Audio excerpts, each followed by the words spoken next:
এই কোথায় কি করিস তুই? কথাবার্তা ঠিক করে বল।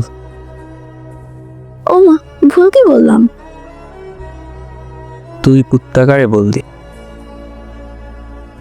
কারে আবার? তোরই তো বললাম। আমি কুত্তা হলে তুই কি? তুইও তো কুত্তি। এই অভির বাচ্চা, উল্টো পাল্টা কথা বলে তোকে একদম। কি করবি তুই?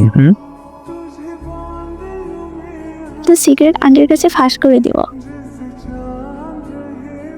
আসছে আমার সিক্রেট ফাঁস করতে, বইয়ে গেছে আমার। তুই যা করবি কর। তুই আমার কথায় পাত্তাই দিচ্ছিস না, তাই তো? তোর কথা আমি গোনায় ধরি না, আর কি পাত্তা দেব? ও আচ্ছা, ওকে মাই ডিয়ার বেস্ট ফ্রেন্ড, ভালো থেকো, সুস্থ থেকো, আর আশেপাশের মানুষের খেয়াল রেখো। তুই কি আমাকে দোয়া করছিস নাকি বশীকরণ করছিস? এটা বড়দের দোয়া, হে বচ্চ। তুই আমার থেকে বড়, তাহলে আমি তোর জন্ম কিভাবে দেখলাম? নাটক কম করো প্রিয়। ওটা প্রিয় হবে, প্রিয় না, বুঝলি? ওই একই তো হলো। মেইন কথা হলো তুই তো নাটকই করছিস। তোর সাথে কথা বললে কেন তো নাটক করতে মন চায় আমার।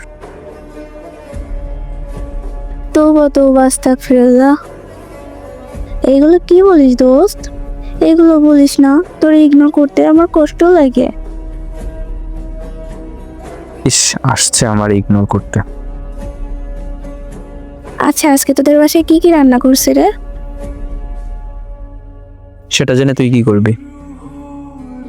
খুব খিদে পেয়েছে, কয়েকদিন হয়ে গেল আন্টির হাতে রান্না খাই না। আমাদের বাড়ি আসার কোনো দরকার নেই তোর। তুই তোদের বাড়িতেই থাক, নিজে রান্না করে খা। আমার পা আমি ঠিক করব কোন দিকে যাবে, তাতে তোর কি? আমার কিছু না, তোর পা, তুই কোন দিকে যাবি যা। তুই জাহান্নামে যাবি নাকি জান্নাতে যাবি সেটা তোর বিষয়, কিন্তু আমাদের বাড়িতে আসবি না। 100 বার যাবো, তুই কি করবি? খালি আসিস একবার, দেখে নেব। আন্টি একটু আগেই নিজেই ফোন করে বলেছেন, সোনালি রান্না করেছি মাংস তরকারি, এসে খেয়ে যা।